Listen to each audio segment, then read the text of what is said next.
Services Committee to order. We will start with the Pledge of Allegiance.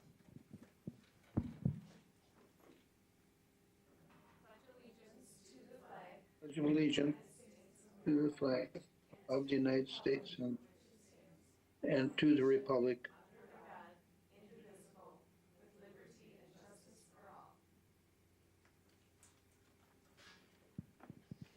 And we have nobody signed up for public comment today, so we will move on to the approval of the April 6th Health and Human Services Committee meeting minutes. Do we have any corrections or additions? Otherwise, is there a motion to approve? Supervisor Conring, I make a motion to approve. Thank you. Supervisor Crossley with the motion and Supervisor Gonering with the second to approve the minutes. All those in favor say aye. Aye. Opposed? Thank you. Item number 5, policy issues, discussions, and potential committee determination. We have none today. And item number 6, operational functions required by statute, ordinance, or resolutions. We also have none today. So that brings us to item number 7, educational presentations and committee discussion. Number 7A, overview of committee responsibility relative to the 2018-2022 strategic plan. And I believe Administrator Leonard is going to kick us off. Thank you, Madam Chair. And really, items A, B, and certainly C, from our perspective, staff perspective, is really an opportunity for us to share some information with you about all the great work we think we get to do every day, but also for us to have the opportunity to get to know each other.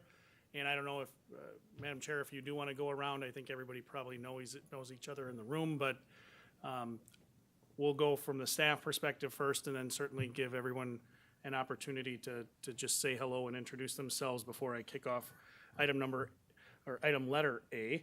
But my name is Lance Leonard. I'm the county administrator for the county. I've been serving in administration for about 5.5 years, but have been within this building in a varying capacity for about just shy of 16. Laura, you want to go next? Sorry, I always forget. I'm Laura Scuderi. I'm the health officer, and I've been with the county for just 2 weeks before the pandemic hit, and I've been with the health department, and I've been health officer for about 8 months now. I'm Vicki Tilka. I'm the director for social services, and I've been with the county for 35 years. And I know I finally have to face that, but it is 35, and I have been the director for about 16 years. Jill Jeffroy, Marathon County Veteran Service Officer.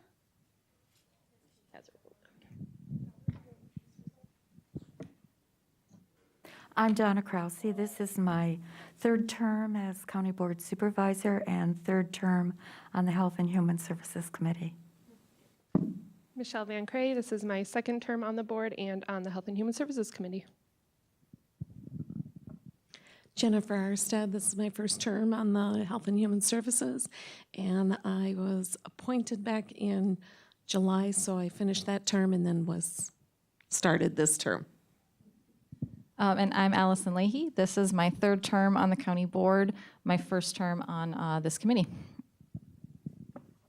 Supervisor Gonering, do you want to introduce yourself? Oh, yes, Supervisor Conring. This is my 2nd term on the Health and Human Services, so I'm fairly new at it. Thank you. And then Supervisor Covelli? Sure.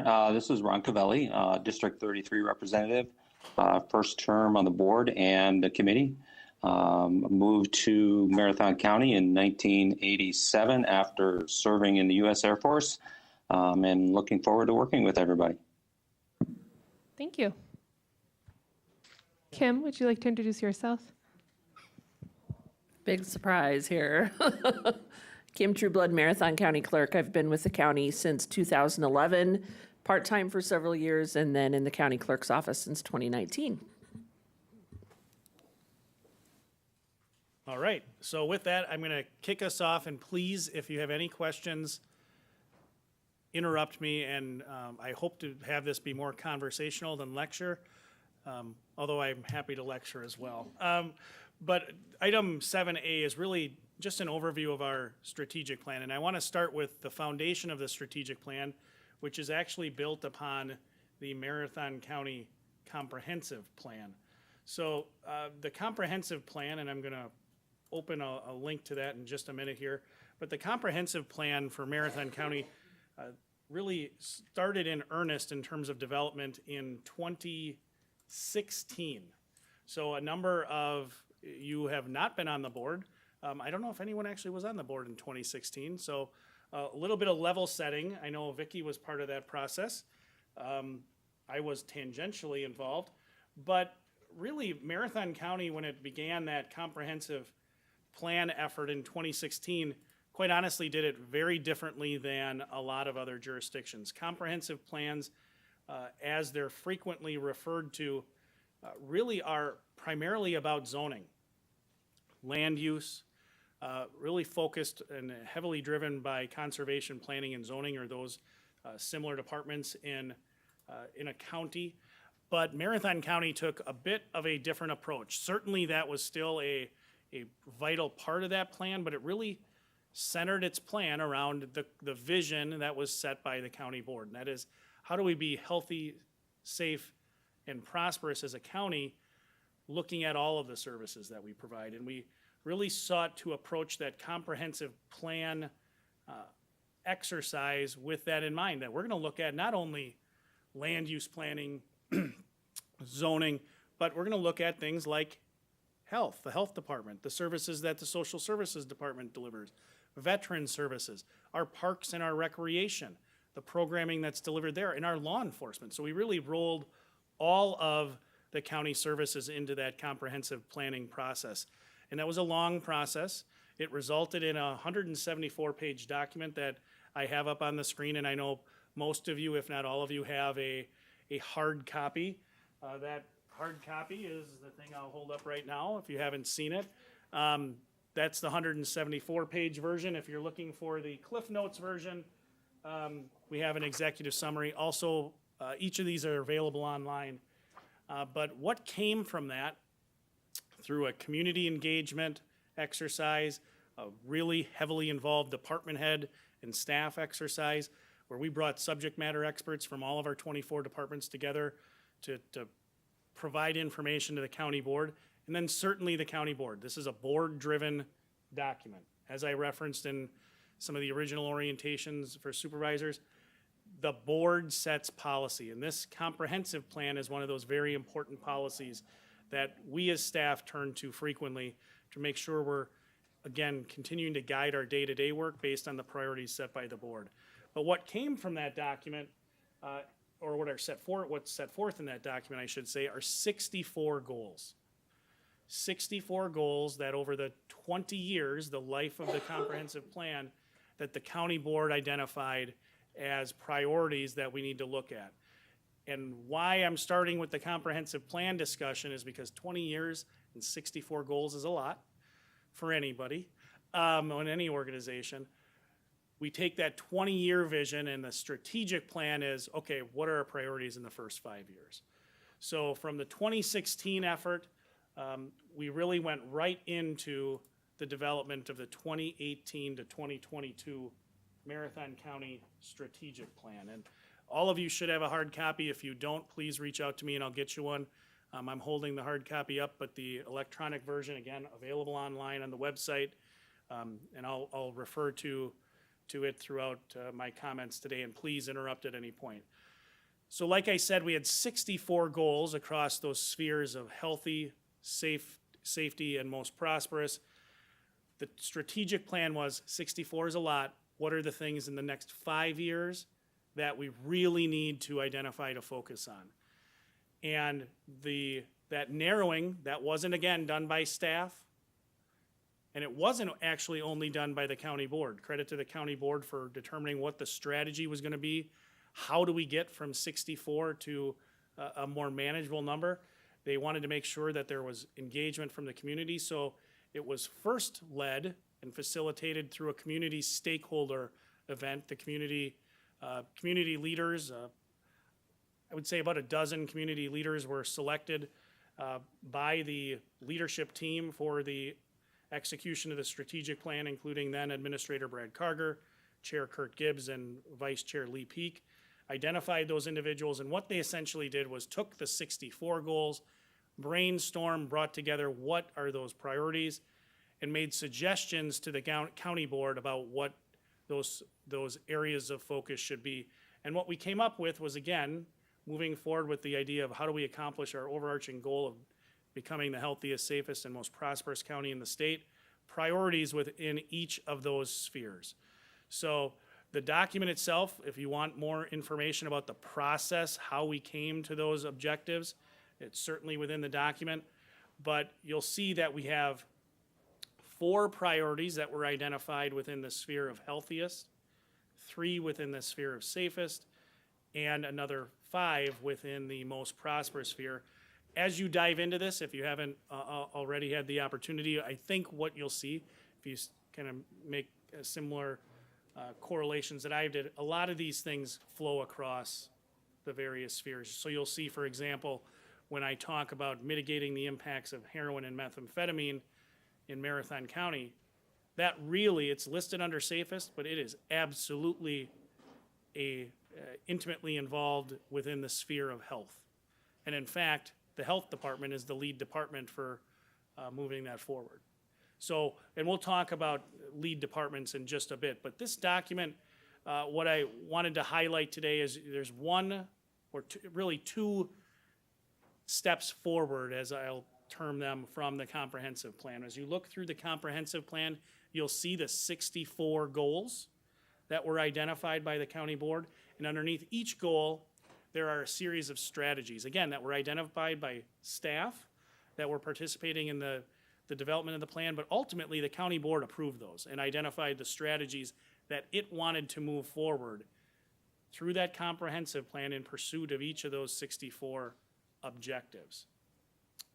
All of that information from the comprehensive plan is incorporated in the strategic plan, and we did it using the infographic of the type that's up on the screen. So you'll see the objective 3.3, so all 64 objectives within the comprehensive plan have a similar numbering structure. So this is objective 3.3 from the comprehensive plan, ensuring that every child makes it to adulthood with health, stability, and growth opportunities. The strategies, also within the within the comprehensive plan, are at the top of the infographic. Again, the strategies are how do we hope to accomplish this objective? But the steps forward to how to operationalize and move toward accomplishing that objective, that is the new information within the strategic plan that staff put together, recommended to the county board, and ultimately the county board made changes to all areas of the plan, but certainly with respect to the outcome measures. So how would you know, what would it look like if every child in Marathon County was making it to adulthood with health, stability, and growth opportunities? That's what those outcome measures, outcome measure 1, 2, and 3, were really, those are things we would expect to see. So you'll see that the first outcome measure relates to graduation rates, essentially moving that graduation rate, increasing it. We would expect that we would have fewer children experiencing out-of-home care within our social services department. And we'd see an interruption or fewer children moving from our youth justice system into our adult criminal justice system. So those were the 3 outcome measures that were identified by the board that essentially would tell us, hey, are we moving the needle in terms of every child making it to adulthood with health, stability, and growth? The other part of the strategic plan that was new, where we really sat down and we identified what departments played a key role in accomplishing this objective.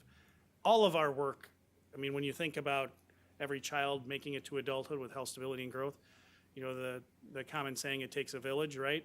Well, all of our various departments do have an impact, but these were the departments that we identified and the board identified as really playing a key role. So that is kind of how that strategic plan is laid out across each of those realms: healthiest, safest, and most prosperous. It follows that same infographic, the same process, objective in the middle, strategies across the top, outcome measures, and key departments across the bottom. So that's my overview of the strategic plan, with one thing I wanted to discuss a little bit in greater detail. And this is in your packet. It's on page 3 of the packet. The county board, after the adoption of the strategic plan, sat down and, again, we had key departments that were identified within that document, but we also recognized certain committees, were going to play more of a role with respect to each of those various objectives than others. So the county board identified, working through the executive committee, identified the lead committee as well as a support committee or committees for each of those various 12 objectives within the strategic plan. And then staff identified what department would lead, not in accomplishing the goal, but lead in terms of ensuring that information relative to our efforts to accomplish each objective was brought back to the board. So this document, again, is in your packet. It's a helpful chart to really identify key responsibilities relative to each of these various strategic plan priorities. Any questions thus far? Thus far, it is much more lecture than conversation, but that's fine. Feel free to interrupt at any time. So the next thing that I wanted to move into, and again, this is really just more for information, but if you do have any questions, please feel free to ask. One of the features we had anticipated being able to accomplish through the strategic plan was, as I alluded to, bringing information back to the board. So we wrapped up the 2018 to 2022 strategic plan document. It was adopted in 2018, and we started making efforts to move forward those objectives. We gathered a lot of information on those efforts after about a year because we wanted to update the board. It was envisioned that we would do annual updates. Well, that data compilation took some time from all of those departments, and we put together our first annual update, and that was in 2020, and we envisioned to keep moving those forward, but the world had other plans in 2020 in terms of where our priorities would be, and data reporting on these objectives just quite honestly wasn't at the top of the list for the board, and then staff, of course, didn't move that forward. But I do want to show you the 2020 annual update that we presented. And this was really, again, this is what staff, these are key features in terms of accomplishments that staff moved forward based on the adoption of the strategic plan, the 2018 to 2022 strategic plan, in that first about a year. Again, this is available online. If you go to the website and go to the top Excellence tab, under Strategic Plan, you'll see Strategic Plan Annual Update. And this is interactive, so you can click throughout each document on each page. There are areas where you can essentially bounce from section to section. There is not a hard copy for that reason, but certainly you can print one out. So we organized it again under the healthiest, safest, and most prosperous framework. And staff really sought to essentially deliver not all of our efforts. I mean, there's a lot of work that really is in pursuit of the strategic plan objectives that didn't make this annual update, but we tried to highlight some of those key accomplishments during the life of that first year. So I just want to walk through a couple of those areas that, again, where this committee plays that lead role. You are the lead committee, as I referenced before. You'll see Objective 3.3 and 3.7, Health and Human Services is the lead committee. But also, as I alluded to in my comments about the heroin and methamphetamine epidemics, you're the lead with respect to Objective 7.2 under that safest realm for that objective. So let's talk about some of the things that we move forward, staff move forward between 2018 and into 2019, and we reported to the board in 2020. We implemented a school-based mental health consortium, and you can learn a lot more about this. There are links within the document. You'll see here, you can click on each link, and it will bring you to information about the each of those items, you'll see the School-Based Mental Health Consortium. There's a infographic and a series of publications about really what was the impact of that effort. That effort was, at least on the county side, spearheaded by the health department, and they worked with local stakeholders and school districts to implement this, really trying to bring mental health care into the schools to make it more accessible for students. Certainly a very worthwhile initiative and very important based on the information we've gotten from the Life Report and the Youth Risk Behavior Survey. But we highlighted it. I don't want to delve into it unless there are questions, and we can throw all those questions to Laura. But each of the documents within that summary are very helpful in trying to understand what those impacts look like.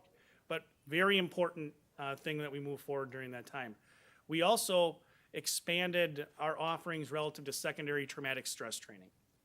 I don't think this is a surprise to anyone on the board. A lot of the work that we do in our various departments is helping individuals within our community deal with trauma. Whether in each of the three departments that you're going to hear from today are certainly part of that effort, but you also think about our law enforcement, our district attorney's staff, our court staff, social services as well, medical examiner's office, quite honestly, a lot of them. And whether it's a social worker taking a report of abuse relative to a child or neglect, law enforcement being on the scene of a difficult situation investigating, or we hadn't always thought about, as we started this effort, we hadn't always thought about our court staff. We have court clerks that sit in court, and they'll have to sit through a week of trial. Imagine a child sexual assault or a homicide case. I mean, they didn't sign on to be a social worker. They didn't sign on to be a detective in the sheriff's office or a prosecutor in the DA's office. They're taking court minutes. They're logging evidence, helping the judge essentially operate that trial. They're hearing all of that stuff. So we really took the opportunity to try to be more trauma-informed, particularly as it relates to our staff and our experience of secondary traumatic stress. How to help people be able to deal with the work that we do. So we incorporated that into onboarding. We incorporated it into specialized trainings within those departments that kind of are more likely to experience secondary traumatic stress by the virtue of their work. And we had, as you'll see here, in 2018, since the fall of 2018, when we issued this report, we had 250 staff participate in a 3-hour training session. One of the most important things from my perspective that came out of that, and again, social services played a big role here, was we tried to help individual people think about how they would deal with secondary traumatic stress at a time when they weren't experiencing it. Everyone was supposed to, their homework was develop your secondary traumatic stress plan. So how does Lance know when he's under the impact of secondary traumatic stress? How do I recognize that in myself? We also train supervisors to how to help me recognize that in myself. But then also, what do I do? What are the things that I need to make sure I'm doing to be mindful of the impact of secondary trauma? We also continue to support the Lena Start program. Again, there are links within each of these that you can click on and get additional information, but trying to stimulate the serve and response in terms of childhood language development. First several months of a child's life, immensely important in terms of language development, early brain development. Marathon County, one of the few counties really in the entire country at the time that was taking a lead role there. We also developed the crisis assessment response team at the time, an innovative way to make sure that our law enforcement, when they would be dispatched to an incident, someone calls 911 and says, Lance, you need to come here, Lance is engaging in disorderly conduct, or I'm doing something to require a law enforcement response. How do we make sure that the law enforcement that we send can recognize whether my behavior is fueled by mental health, behavioral health needs, substance abuse need, or a criminal behavioral need? So we really sought to train law enforcement and then partner law enforcement, certain law enforcement officers, with trained mental health and addiction staff. So a partnership between the Sheriff's Office, Wausau Police Department, and North Central Healthcare. What we saw, not surprisingly, significant reduction in the number of emergency detentions through North Central Healthcare as a result of law enforcement contact. I'll be the first to make your narrative or your Gotta comments. use a mic. I've been lecturing, so I'll be the first. Can't say enough good things about the CART. The previous folks that were there, and now the two new folks with law enforcement and the counseling staff, how they work together and have the training and specialized expertise in those areas. It has, I mean, it's one of the things that really is great with law enforcement in this county. Thanks, perfect timing, Jill. Yeah, CART has really, I mean, it's, again, one of those things where part of the strategic plan makes us look for opportunities for innovation, and that is a great example. Another one within the criminal justice system is this idea of the proxy, pre-arrest diversion program. How do we make sure that the people we're taking to jail need to go? It's challenging a potential, excuse me, preconceived notion by law enforcement that every illegal behavior necessitates bringing someone to jail. And our law enforcement are very open to that, and again, saw great results from our implementation of that proxy to try to divert offenders from going to jail if they didn't need to. And you might rightfully ask, why do we care, right? What's the downside of taking someone to jail if they don't need to go, apart from, you know, our jail's normally full. There's that, there's cost, but there's a really important second one. Data shows that if you over-engage with people, and this is across the spectrum, and I'm sure Vicki could talk to you about it on the juvenile justice or even CPS side, if we over-engage with offenders, they actually get worse, which is contrary to your thinking, right? You think, hey, let's get the low-level, low-risk, low-need offender, let's get them into a really high level of counseling, and they won't, or a high level of engagement, they won't offend again. The data actually shows that, you know, there's a problem when you actually over-engage those individuals. You want to have the right level of engagement based on their risk to reoffend and their needs. Proxy helped with that. Another program, Handling with Care. The simple way to put this is, you know, we all have our own lived experience, and within the school system, sometimes kids experience a traumatic event, and I'll give you one that is relatively frequent that Vicki's team would deal with, or we'd hear about. You know, from the school system, we might have kids that were in the home and a search warrant was executed at their house at midnight, because that's generally when search warrants are executed, or their parents are taken into custody. That's a traumatic experience.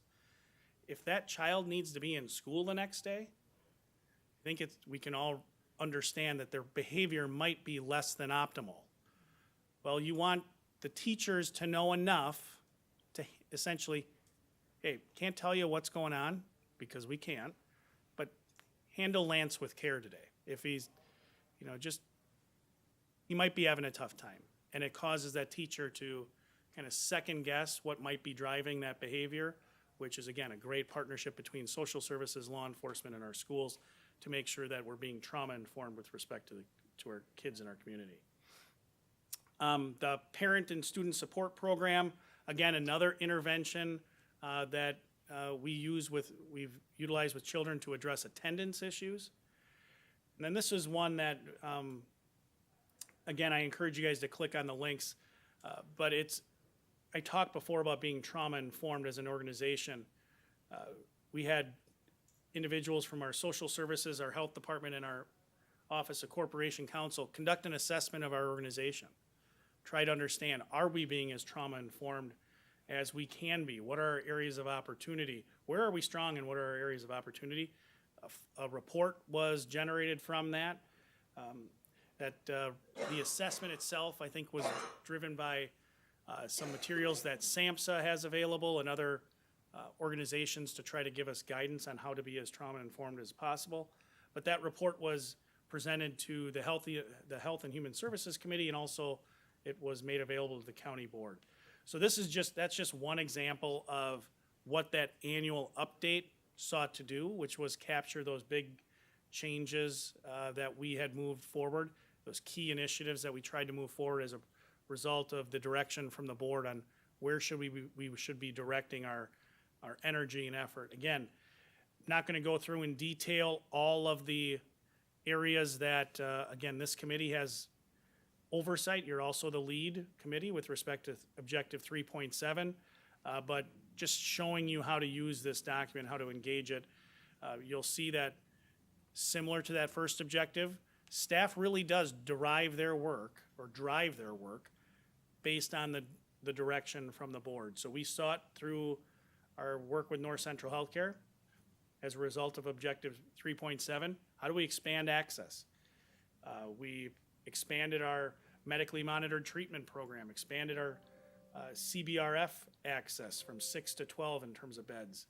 Intensive outpatient and day treatment, two really important programs were expanded. Community treatment, we made some important changes there. Now again, this was all reported in early 2020, and we have a lot of work to do as a result of the last 2 years, because all of these things, a lot of these gains, the pandemic really caused us to have to halt a lot of this stuff. Our inpatient treatment was shut down for a long time. Not only then it was shut down based on guidance from the federal and state government, but then even when we started to open these things up, individuals were not as comfortable with receiving care in the way that they had in the past, so access was down. So we still have a lot of work to do, but a lot of progress was made.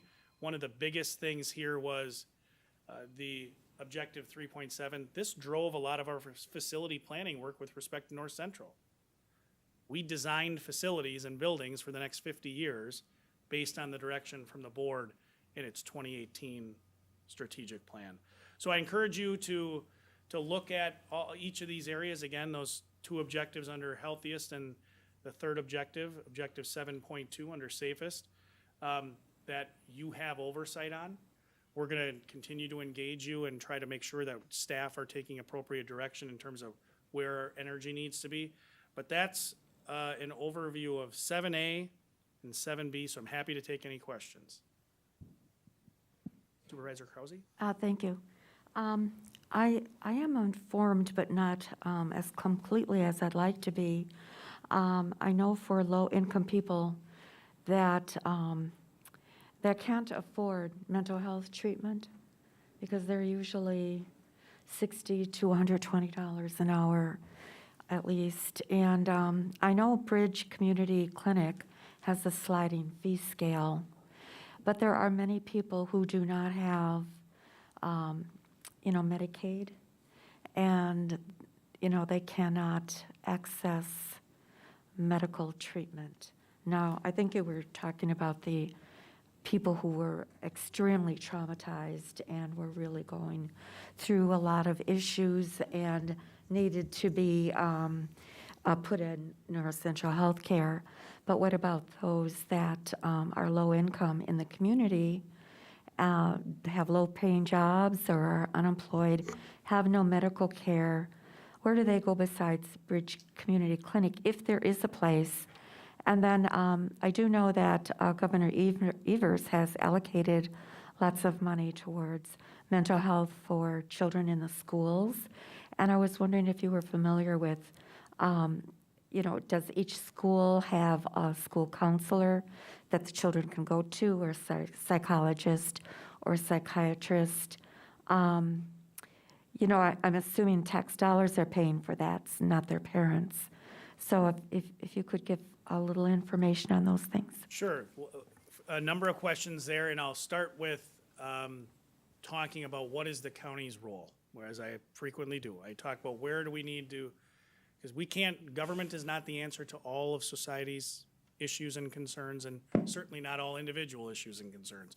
But Marathon County, the Board of Supervisors, if you look at statute section 51.42, you, as the board, are responsible for the provision of acute mental health and substance abuse care for people in crisis.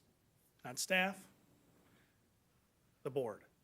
That's what North Central, its primary goal, its central goal is to make sure that individuals within our community have access to the crisis care that they need at the time that they need it. We do that through North Central. A lot of other counties contract out for that behavior, for that service, in terms of the inpatient psychiatric care.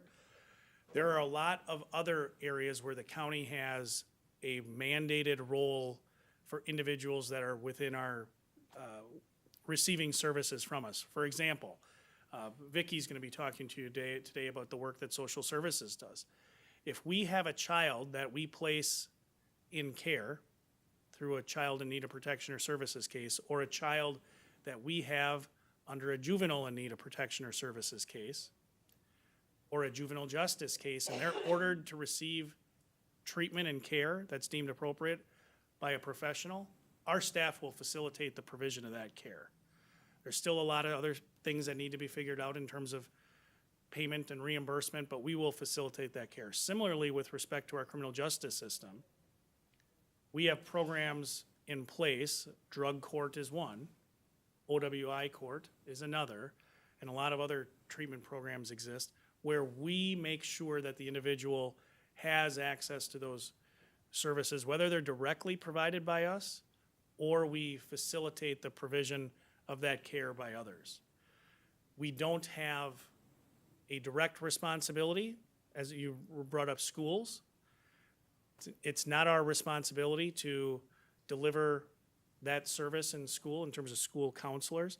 But as I referenced before, with the School-Based Mental Health Consortium, a lot of the work of the health department is about public health.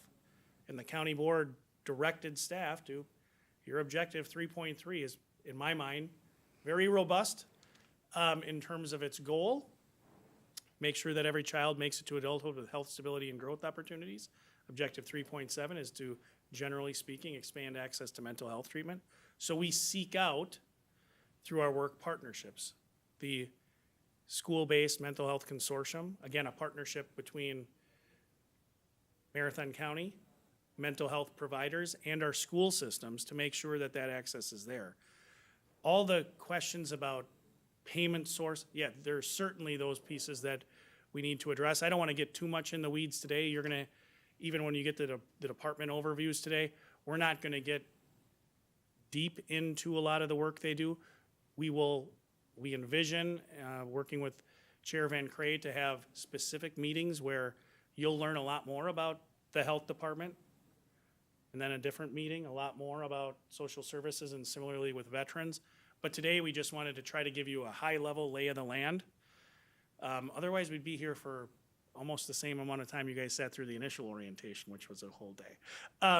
But I think your point is very well taken. It's a complex system to make sure that people have access to the care that they need. And we do a lot of care provision through North Central that isn't mandated, that's not required, but it's similar to what I talked about before with the strategic plan. The county board has said, hey, we think this is a community good, that there's a role for government here, but that doesn't mean we're the only provider in town. We try to increase access through partnerships, through capacity building, not always through direct care.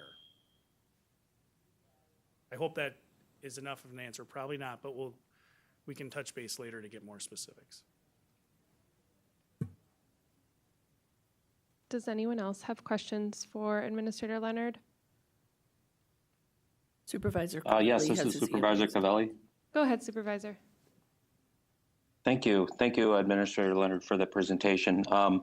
You had mentioned something about items being put on hold for the last couple of years, possibly.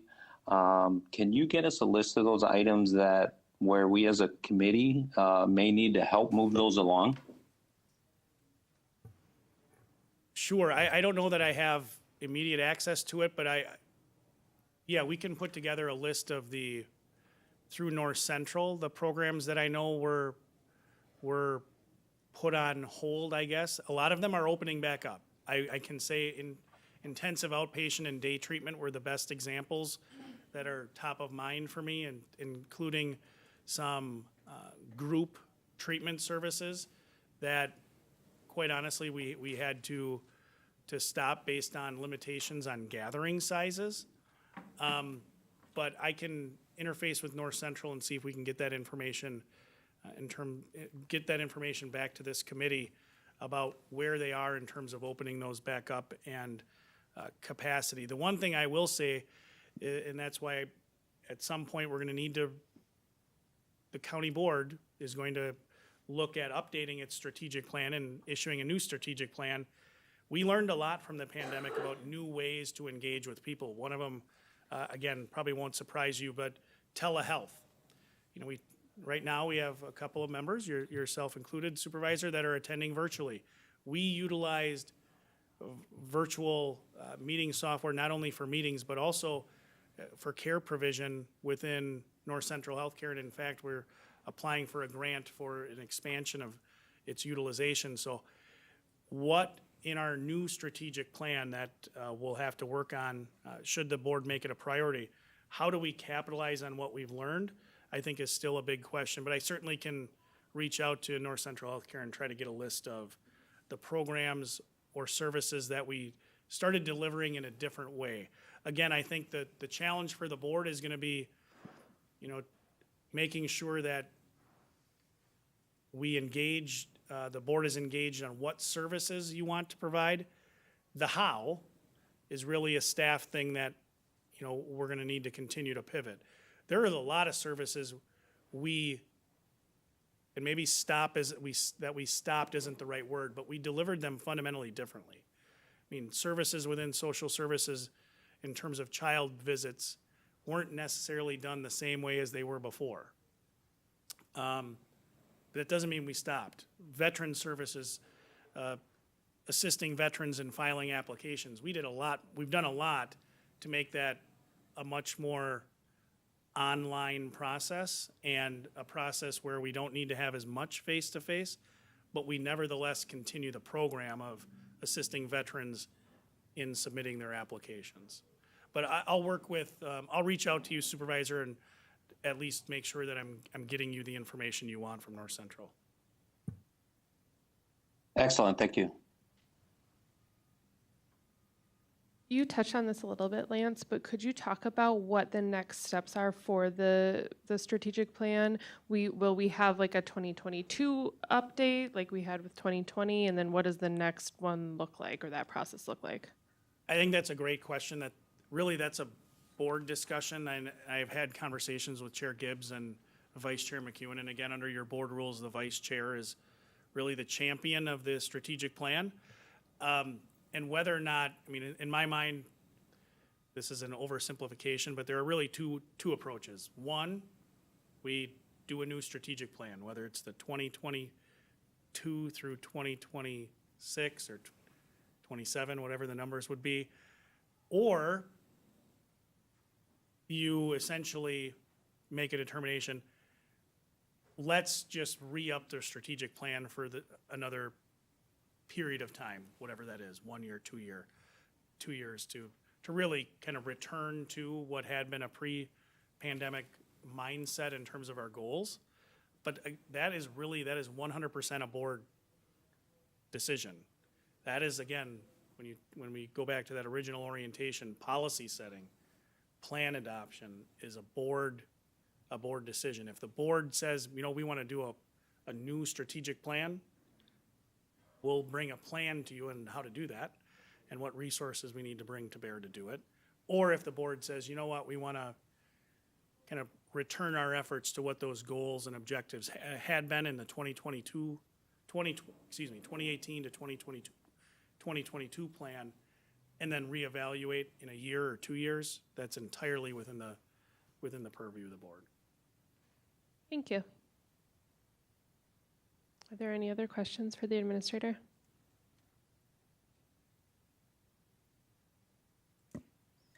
All right. Seeing none, then we can move on to item 7C, committee reporting relationships overview. Sure, and I'll tee this up really quickly, and then Vicki will take the first one, then we'll go to Laura and Jill. And each of them kind of already alluded to, or maybe I did, I can't remember.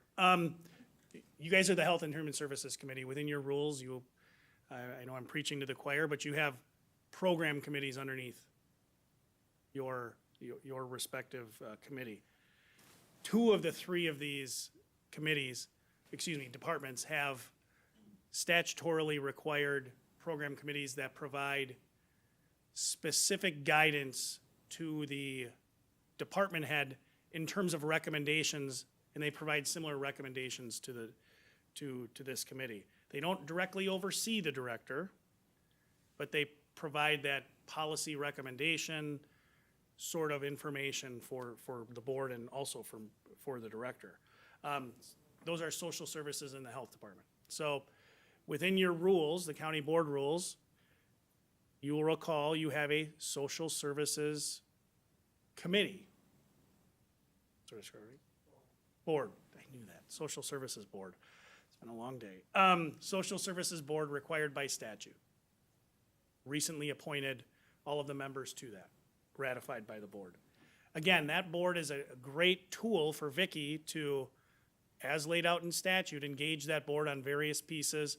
It's a good place for her to have discussion and have essentially fingers on the pulse of what the community needs are, and bring certain issues, discuss them there and bring them to this board and ultimately the county board for action. Similarly, the health department, statutorily required committee or board, a board of health, set forth in statute in terms of what those responsibilities look like.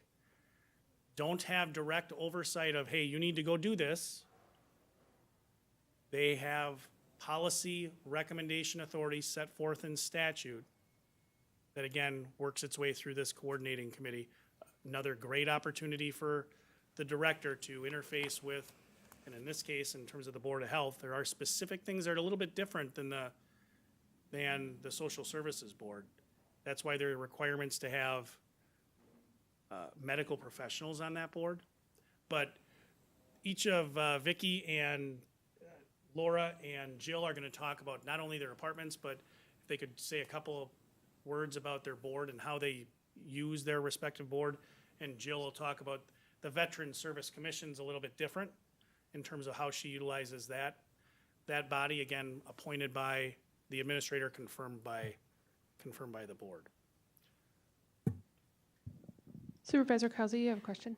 Yes, I'm a little bit slow in getting to the other topic here, but on 7.2 under safest, I know at one time that we had the Marathon County Sheriff's Department come in talking about the expansion, how the FBI was coming in, providing cars and computers, and how this area was the hub for drug distribution between Chicago and Minneapolis and other locations. And I reside and I represent District 10, which is probably the second highest crime area in the city of Wausau. And at one time, when I went to our neighborhood meetings, the police officers there would give us a list of what kinds of crimes were committed, how many drug busts there were, how many shootings, domestic violence, all kinds of things related to safety in the area. Well, they stopped that, and it's hard to get that information now. And we haven't had an update from the Sheriff's Department on the expansion, because I think they were going to have more construction for a larger area, larger staff, and so on.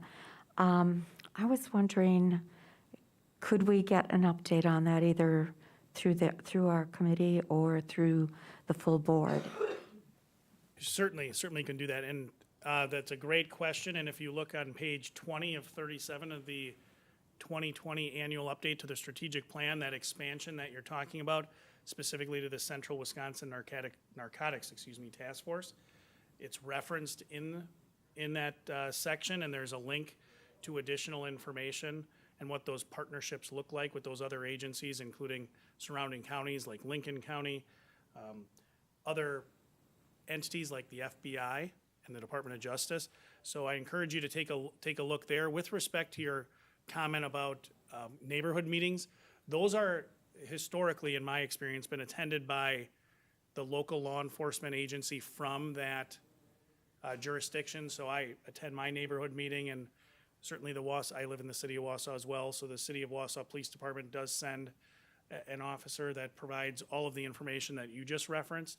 So if you're looking for that information as a resident of the city of Wausau, I encourage you to reach out to the city of Wausau Police Department to provide that neighborhood update information. But the update information relative to the expansion of the task force, that is in that strategic plan update that is linked within the agenda, specifically on page 20.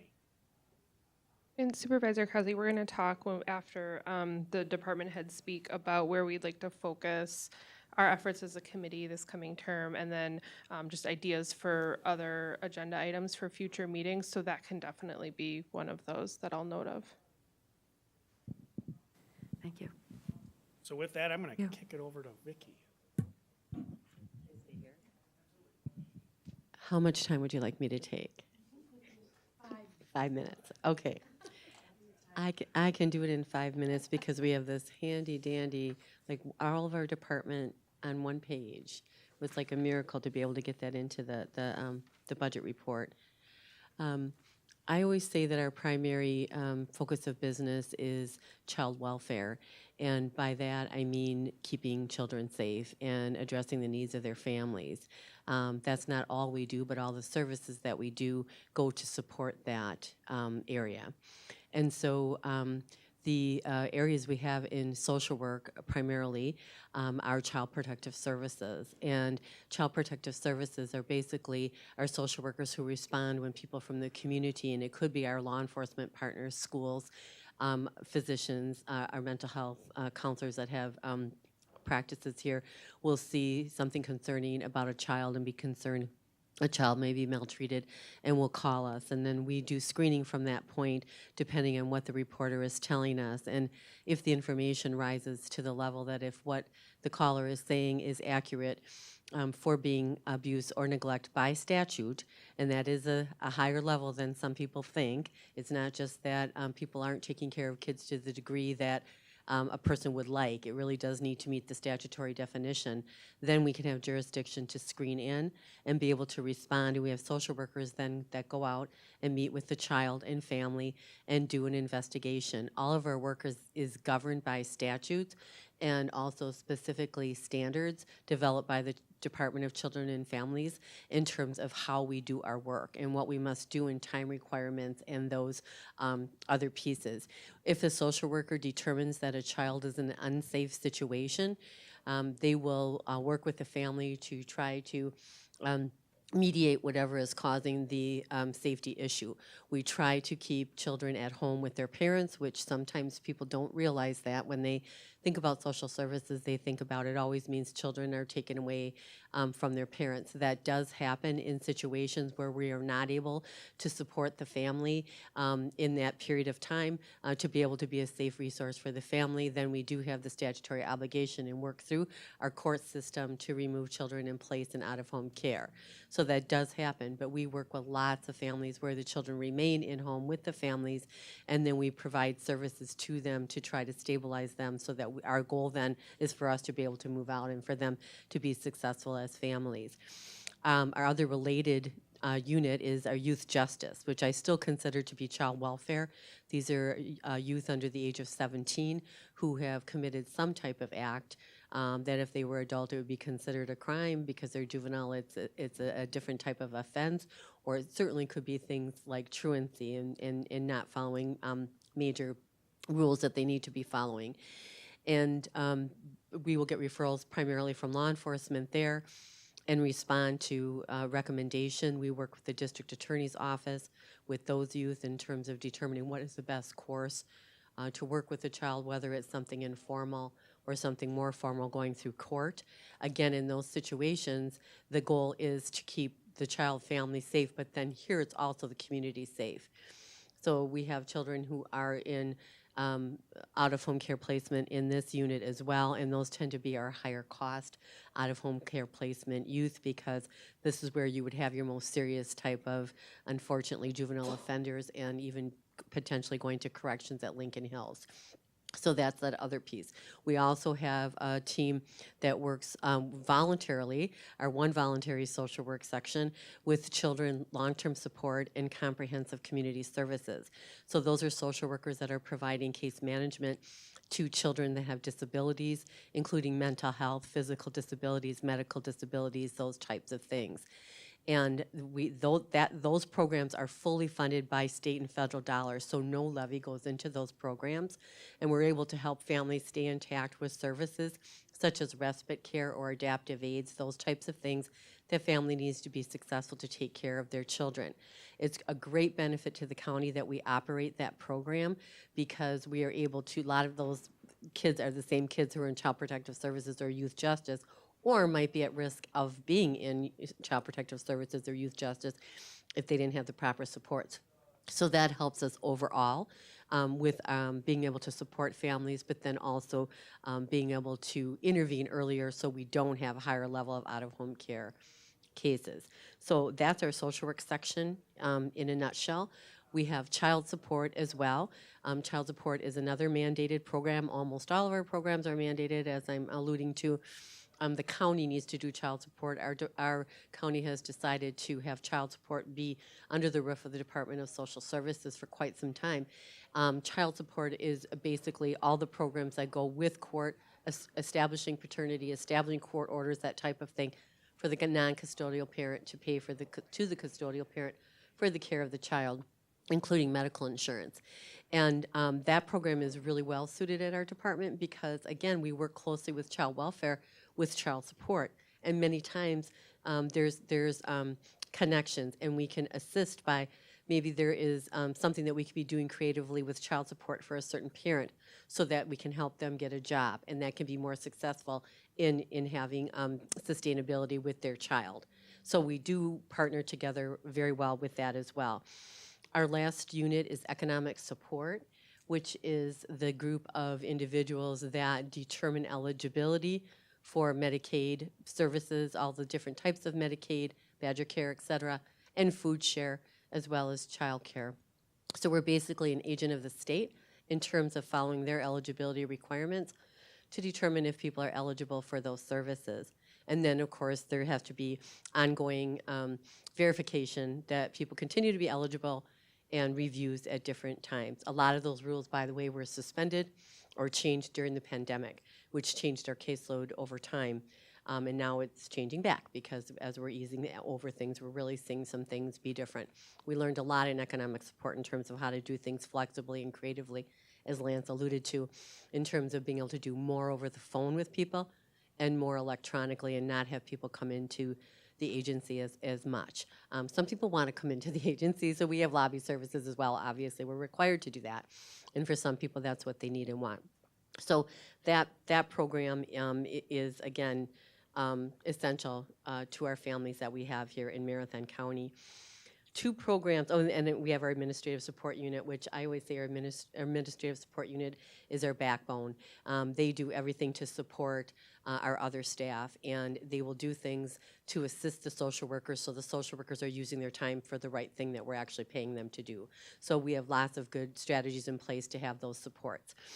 The two things that are highlighted in the budget message that I also want to highlight for you, because those are really our big initiatives as we move forward. There's many pieces under each one of those.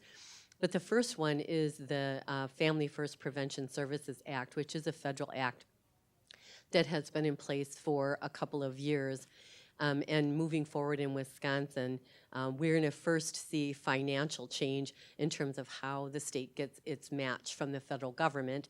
So first and foremost, it's a financial incentive that basically comes to the state. It's kind of a disincentive to place children out of home care. So there'll be less money that'll come to the state for kids in out-of-home care. There'll be more money for basically trying to keep kids out of in-home care.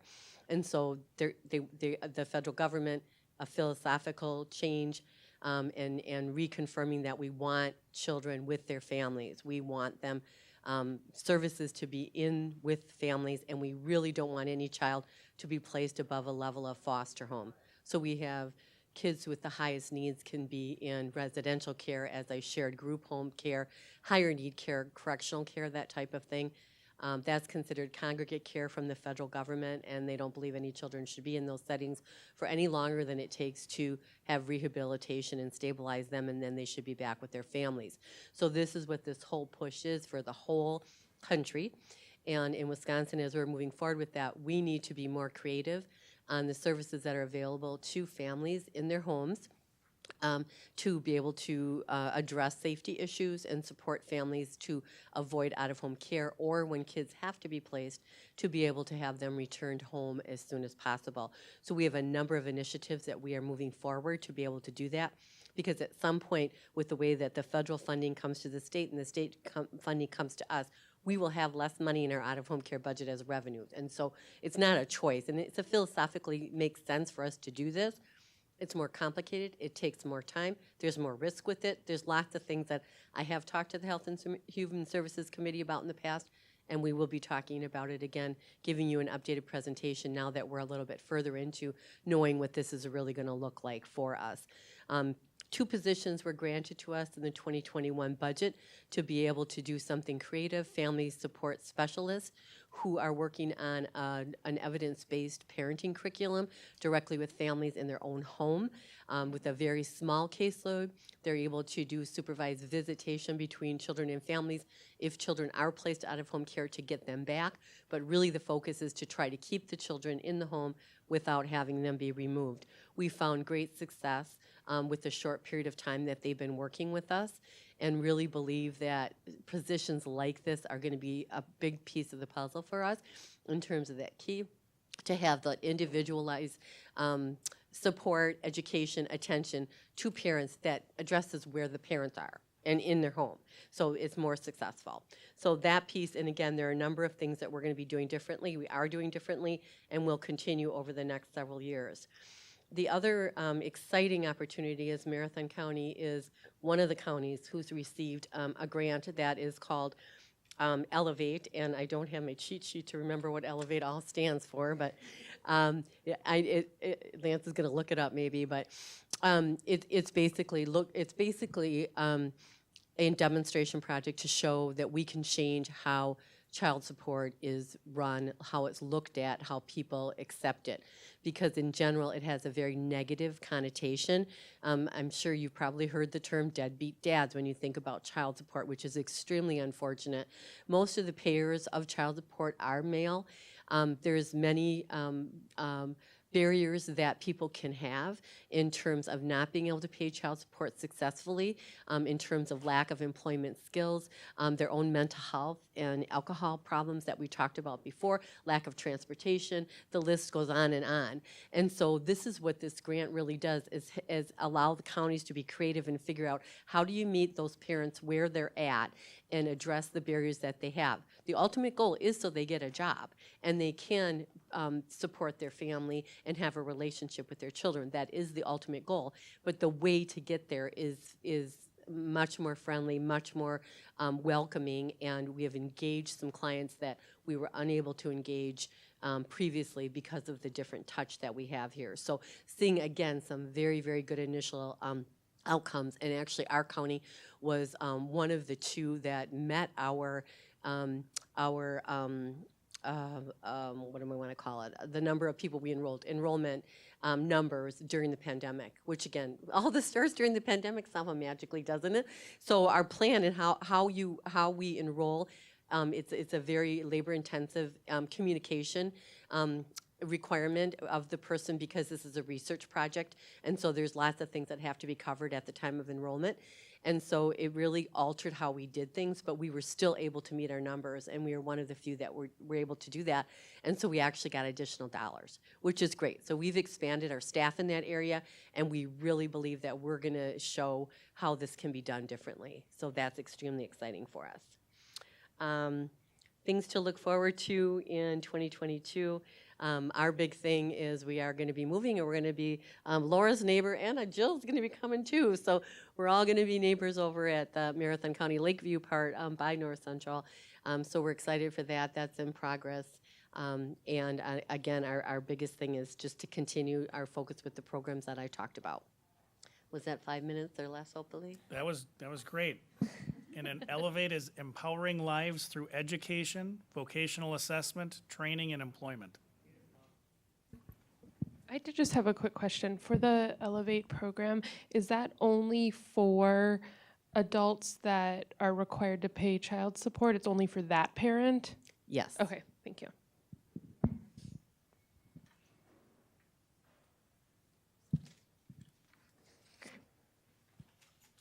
Okay, I'm ready. Go ahead. All right, so at the health department, we are responsible for the health and well-being of everyone who lives, learns, works, and plays within Marathon County. We protect, prevent, and promote the health and safety of communities. And we also, we're basically public health system partners. We work with the health systems in town. We work with a number of nonprofits, and the goal is to prevent issues, to remove barriers so that we are keeping individuals out of doctors' offices, out of hospitals. They have the opportunities to be healthy when they can. Health departments really act as health strategists, and they address conditions that influence health. And what we do is we go upstream to prevent disease, injury, and death. These upstream conditions that influence health are often referred to as the social determinants of health. You'll hear me say that a lot. And what they are the conditions in environments where people are born, they live, they work, they play, worship, and the age. And it affects a wide range of health functioning and quality health, quality of life outcomes and risks. So in Marathon County, our health department is a level 3 health department. And forgive me, some of you are gonna hear this a couple times. So, because some of you are also on the Board of Health. So we'll go through the state statute and the chapter that really outlines exactly everything that's in, that the health department does at our Board of Health meeting. We are established through Wisconsin State Chapter 251, and what a level 3 health department really does is that we have to do everything a level 1 and a level 2 do and some additional stuff. So we provide public health nursing services, community assessment, communicable disease prevention and control, chronic disease prevention services, we do health promotion services, and we do human health hazard abatement. We conduct licensing and inspection programs. We have a comprehensive environmental health services team, and we also operate a public health laboratory. So we are highest level, we're at a level 3. So our programs are really divided up by expertise. So environmental health, which right now there's a lot of discussion about PFAS, but environmental health team also does licensing for restaurants. So when you're in a restaurant and you're confident that you're having a safe and healthy meal, well, maybe not healthy, we live in Wisconsin, but if you're having a safe meal, it has been inspected by the health department, and that is part of what we do at the health department. We also do communicable disease work, so we're required to prevent and follow up on certain diseases. So we are required to do so, including Category 1 diseases like Lyme, TB, outbreaks like pertussis. So quick trivia, does anybody know what the common term for pertussis is? Whooping cough, yes, okay, good job. Oh, so you know. We also follow up on outbreaks like norovirus. So if a bunch of individuals get norovirus, we are required to look at that outbreak, determine how it might have how it was caused, how we might mitigate that situation in the future.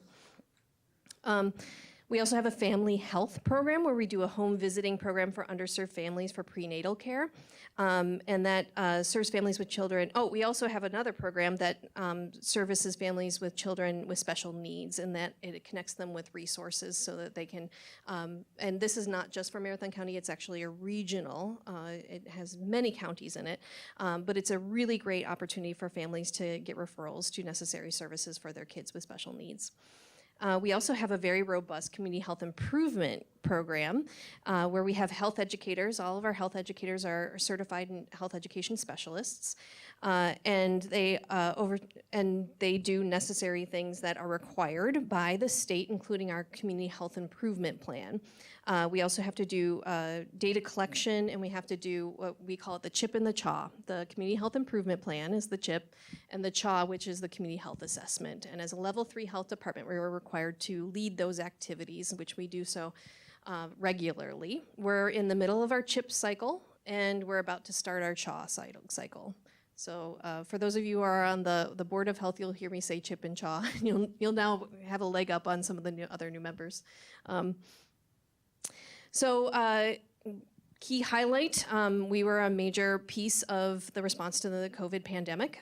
We actually, in this year, it's not in the budget because it was this year alone, we've had over 10,000 patients with COVID.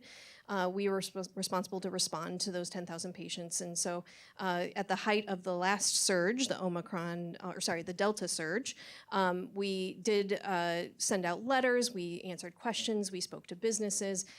Throughout the pandemic, we've been a source source for individuals to ask questions. We continue to be that source, and we actually have a resource line that is open for individuals to call. It's actually 715-261-1999. I like to think of the Prince song, the party like it's 1999. And so people can call in at any time and get answers to questions about quarantine, isolation, business considerations. Should we social distance? Can we have this many people in a room? What is safe? We answer all those questions every day. Looking forward to 2023 now. We are actually in the process right now of rebuilding when COVID hit the health department, everything had to stop in response because it was extremely resource intensive. Again, COVID-19 is a category 1 communicable disease, which requires certain response. So we were the leads on many of those activities, including disease investigation and contact tracing. And so right now we're rebuilding, and we look forward to building in again. I can't tell you how excited our team was to start with the community health improvement plan. They're gung-ho about it. A lot of our programs, including the consortium, the mental health consortium that Lance pulled up before, those are going strong again, and we're very excited to get back to our normal work. So you'll hear much more about that in coming months, I'm sure. Anybody have any questions? Supervisor Cavelli? Go ahead, Supervisor Cavelli. I just wanted to make one comment. I did see in the Wausau Times, Marathon County ranks among the healthiest counties in Wisconsin, so congratulations for that. Just wondering if we can get the data on where they get the ranking from? Sure, that's on a website. I believe it's, I have it up. It's Community Health Rankings, I believe. That is done on a statewide level. That is not a locally done surveillance tool. Our community health assessment is done through Marathon County Pulse. You can actually pull that data up as well. That is a resource that we provide for the county. Excellent, thank you. Mm-hmm.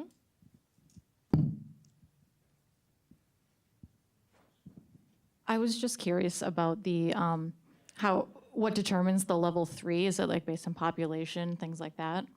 A level 3, it's based on the 140. Actually, I brought it with me in case anybody would like a copy. It's DHS 140 outlines all the different things that are required in order to make different levels. So a great example of what would be a level 3 level health department is the environmental health team. So licensing, they license restaurants and pools for safety. Having a laboratory, a public health laboratory, we do water quality checks, and we do various laboratory things. And so having those two it makes us a level 3. We also do data to guide public health planning. We are the lead on a lot of the different chip and chaw activities, and because of that, that also makes us a level 3.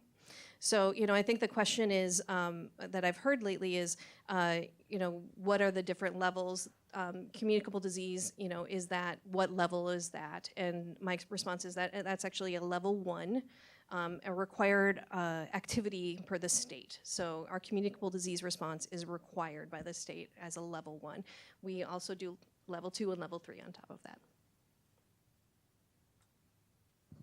So a follow-up to that, if a county is not a level 3, does that mean they're not licensing their restaurants? They would do that through the state, so the state would send individuals in, and it's a different level of response, and it's again not locally controlled. Okay, if there are no further questions, we can go to Jill. If you don't mind, I'm going to go up here just so you don't have to turn around anymore, and it might make it easier for the folks that are attending virtually. Thank you. So I have a little handout for you of what we do in our office. Here, you can take this one. I won't talk. I'm getting used to the idea I won't talk right now. of microphones in non-karaoke I situations. won't talk right now. No, I'm not talking. Here you go. All right, so thank you. So I just want to give a little overview of the Veterans Office. We are tiny, but we're mighty. So we are a staff of 2.8, and we deal with a lot of veteran issues. And if you ever want to take a look at our intranet or our dashboard, we do a monthly dashboard of the number of appointments and in-person folks we deal with, the number of burial benefits, claims, monetary awards, our outreach, and then our service commission contacts. So I have a little quiz for you. Do any of you know how many veterans we have in Marathon County? If you had to take a guess, what would your guess be?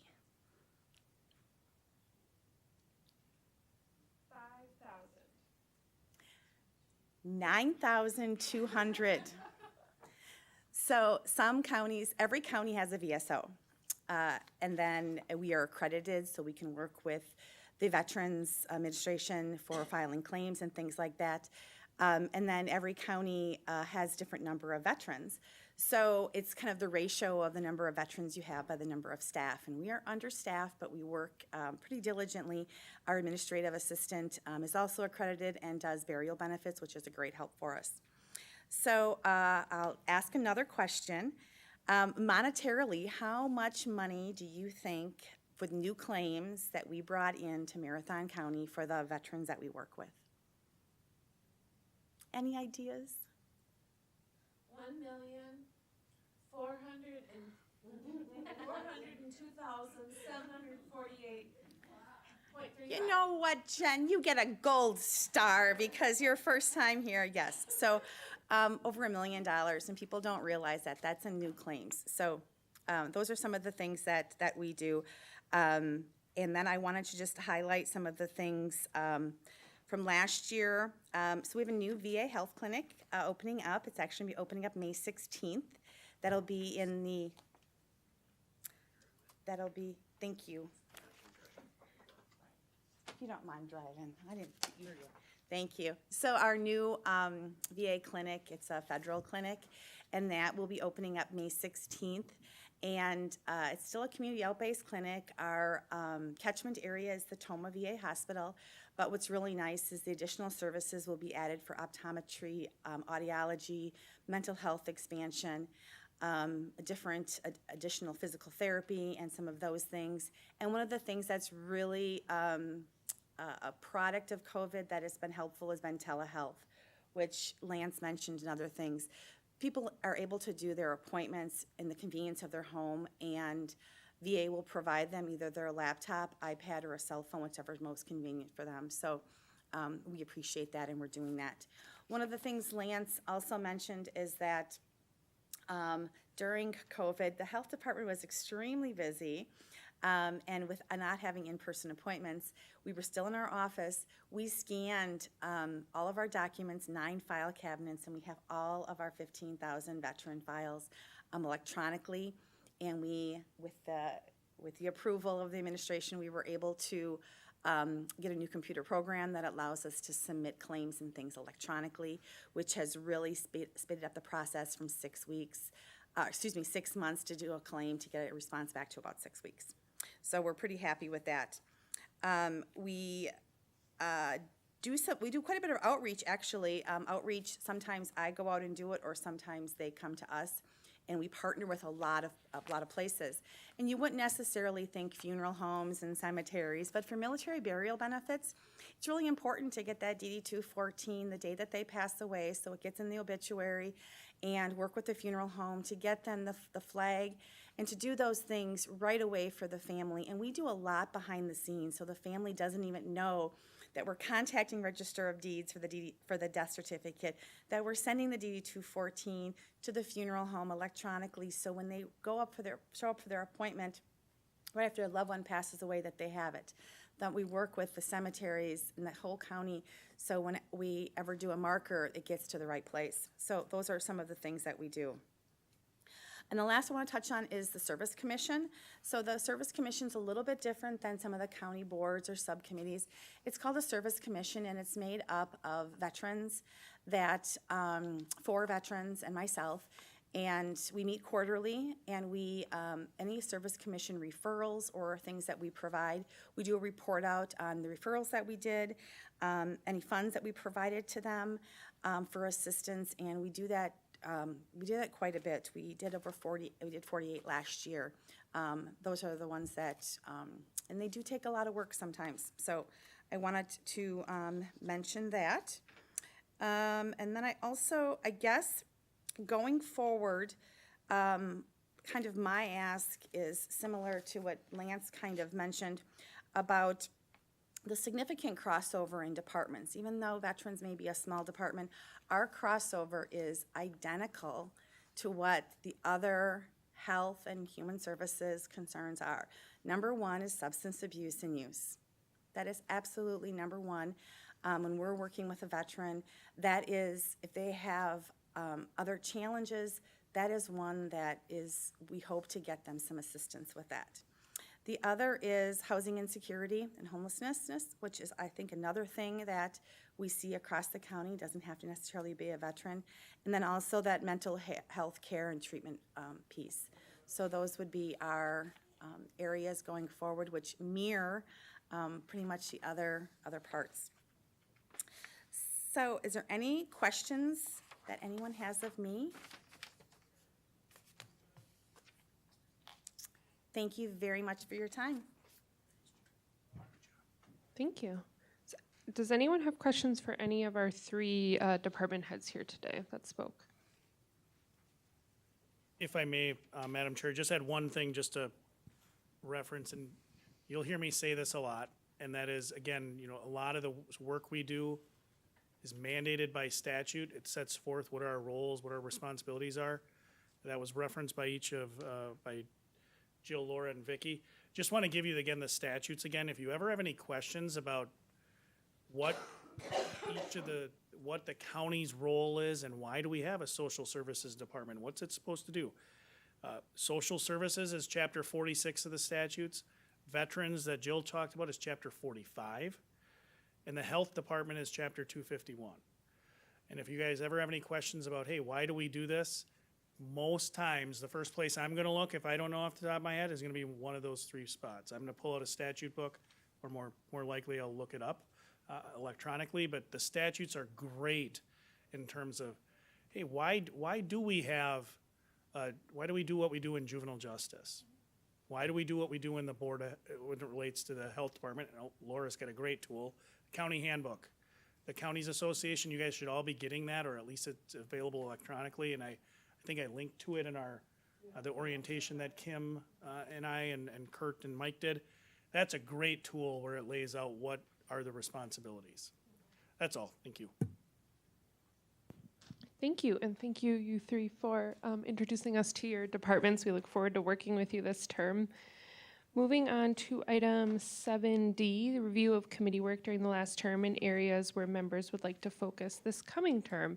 I am just going to briefly touch on a few things that our committee accomplished this last term, and if any returning committee members have anything they would like to add, feel free. So I'll just go down the list here. We had some resolutions declaring every third Thursday in November as Rural Health Day, one of them to support increased ADRC funding across the state. That's one that we sent to the state. A resolution to support increased county child support funding, and then another resolution declaring October Domestic Violence Awareness Month. As a committee, we also supported transportation grant applications, the 8521, which we'll hear from Dave Mack about throughout our term. And we supported the creation of the 2 social workers for the Children's Long-Term Support Program, which is that Medicaid-funded program that was mentioned earlier. And then again, we supported the grant-funded position for the Elevate program through social services.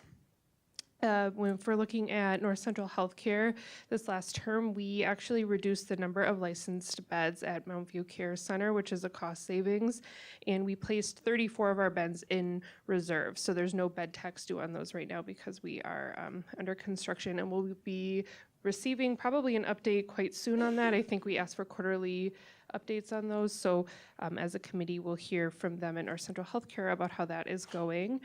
Most recently, we discussed modifying the marijuana possession ordinance, which the recommendation was to not modify it, which is what we chose as a committee.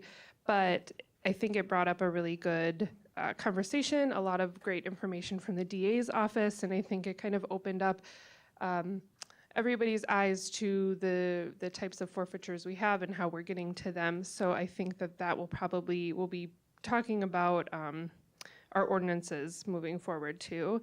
And then for me, I think the most exciting thing as a committee that we've done this last term was having staff apply for that community block grant funding, which went to McDevco to help small businesses, and then went to NCCAP.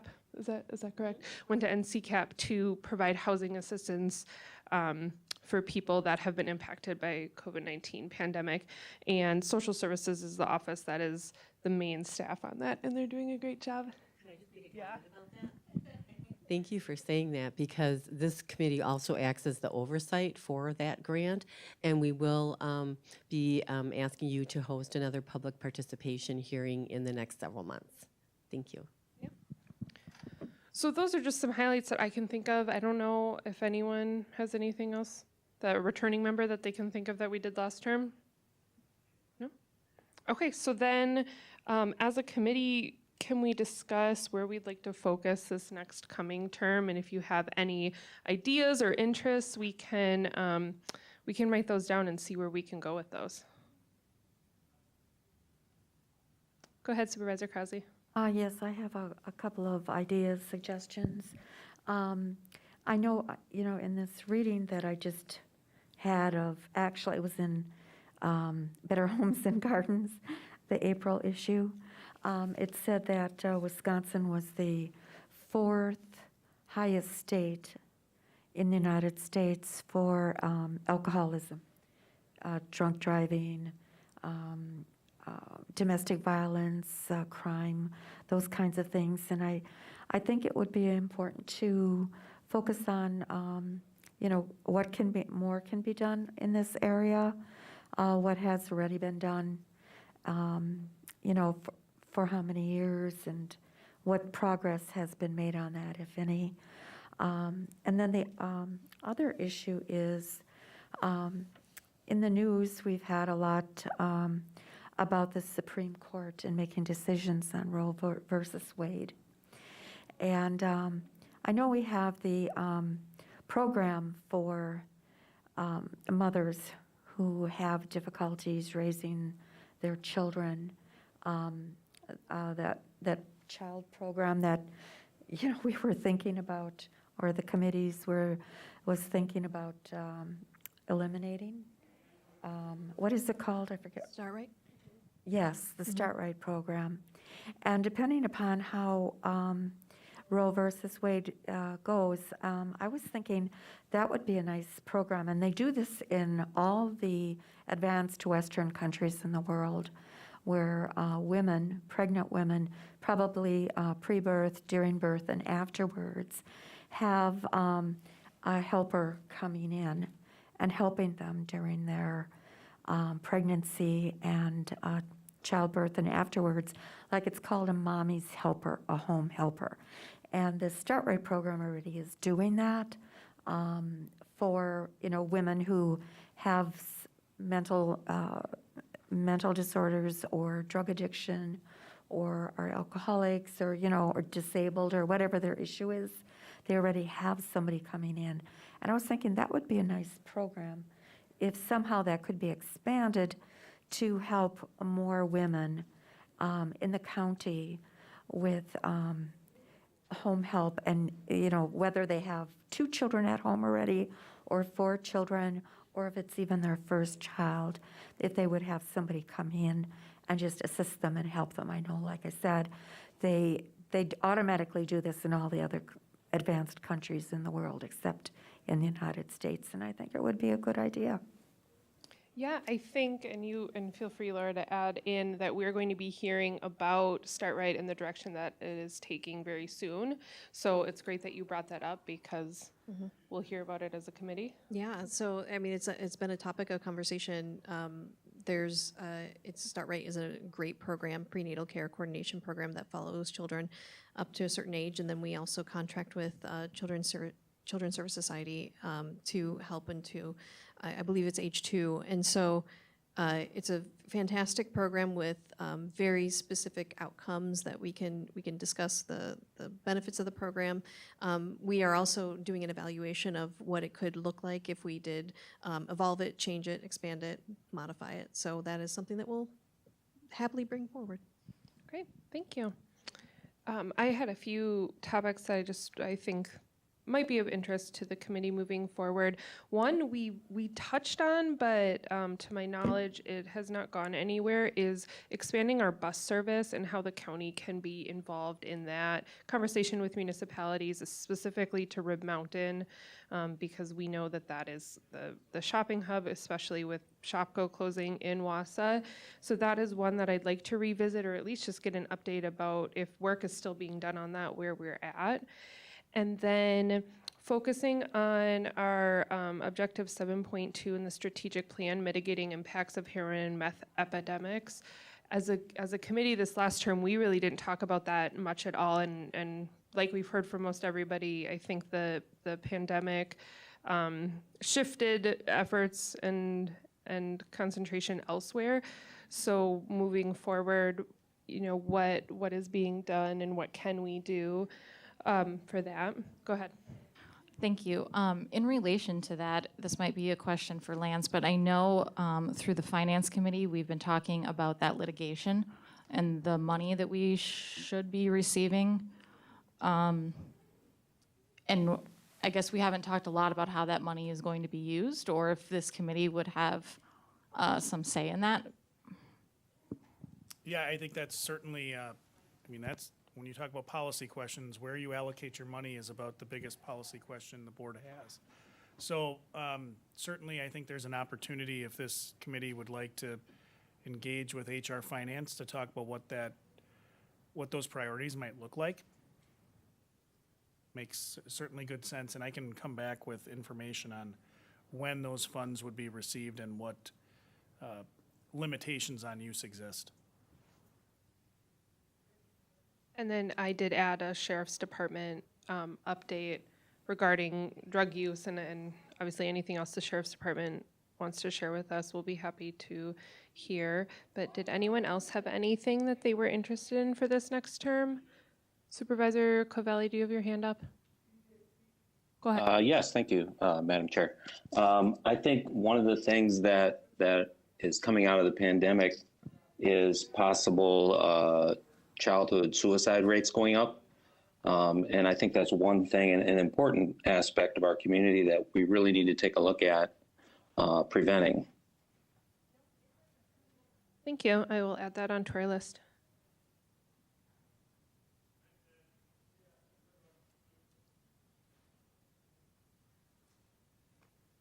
Oh, go ahead, Supervisor Leahy. I got more, thanks.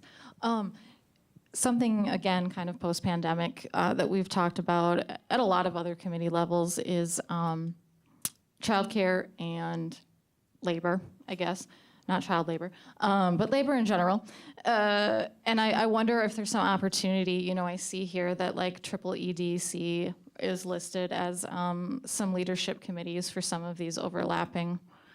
I wonder if there'd be more opportunity in this term to partner with that committee on a deeper level, as their jurisdiction includes the UW campus, just to see if we could assist in some of those issues in a more meaningful way.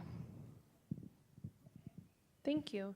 And to the childcare topic, did you, Administrator Leonard, get an update on that Dream Up? Is that what it's called, the grant? Yeah, we're working with our stakeholders to evaluate what those next steps are, and the Dream Up. We should have some news we can share shortly on the Dream Up grant, but certainly there's an opportunity for a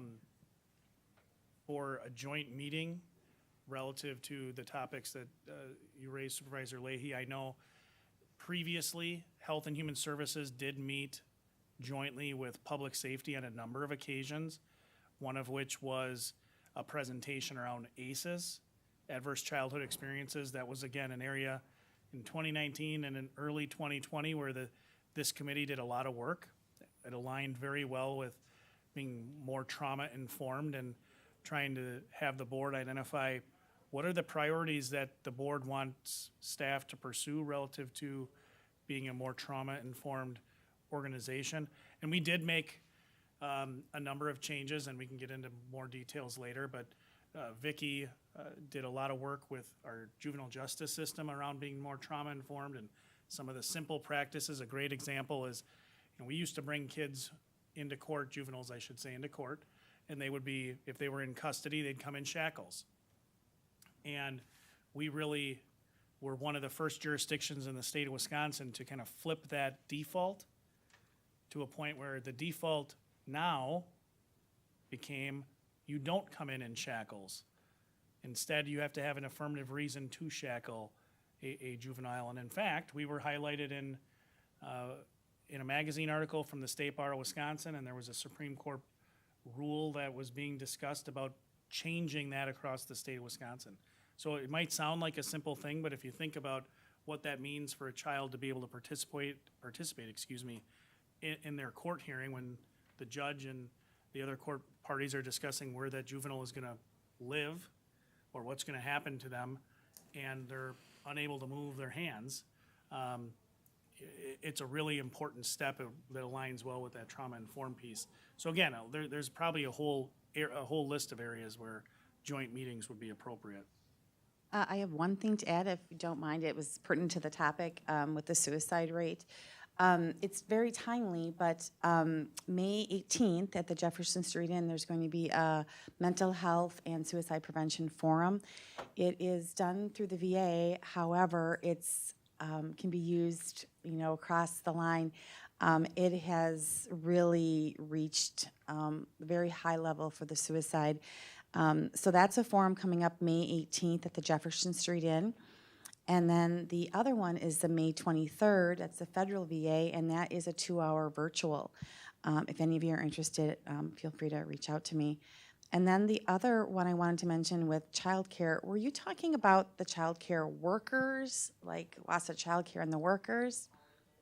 Because I don't know if UW does this or NTC does this, but early childhood development, some counties in different areas, I should say, depending on the school, might be county driven, but the technical school or the university, if they have an early childhood development program and the technical college students or the university students are attending, they must do 80 hours of community service or whatever is mandated into the child care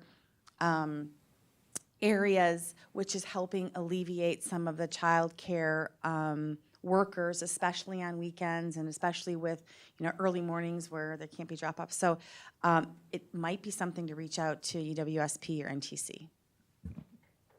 Thank you.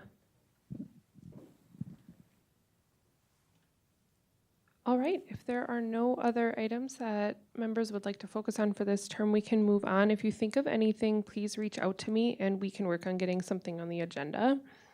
Item number 8, next meeting time, location, announcements, and agenda items. 8A, committee members are asked to bring ideas for future discussion. We just talked about a lot of them. A couple others I'll throw in there is an update from North Central Healthcare on what's going on with their construction. And then we've talked about the beds at Mount View Care Center. And then an introduction from the Transportation Coordinating Committee. Dave Mack does a lot of work with our committee, so I'd like to hear from him. And then probably an ADRC introduction at some point. I know they spoke to the past committee recently, but for the new committee members, hearing from them and the work that they do, I think would be a good idea. And item 8B, next scheduled meeting is June 1st, 2022 at 3 p.m. And if there is nothing further, I will take a motion to adjourn. Supervisor Krause with the motion? Yes, I make the motion to adjourn. Thank you. Is there a second? Supervisor Arstead? All those in favor say aye. Aye. Thank you. We are adjourned. Aye.